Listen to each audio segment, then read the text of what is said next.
Hey, what's up? This is Ricardo at Parts People, and in this video, we'll outline the steps for completing a part replacement on your Dell PC. Visit our website and use this coupon for a 5% off discount.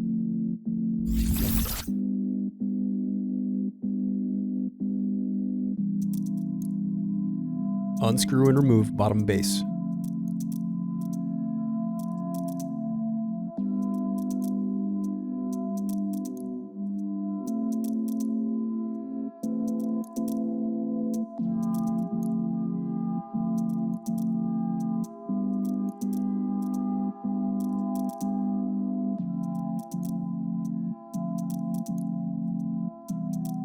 Now unscrew and disconnect battery.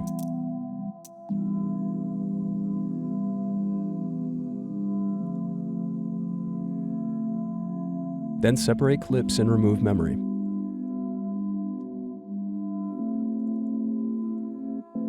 Thanks for watching. Don't forget to like and subscribe if you enjoyed this video. And if you need more, check out this playlist to watch other tutorials for your laptop.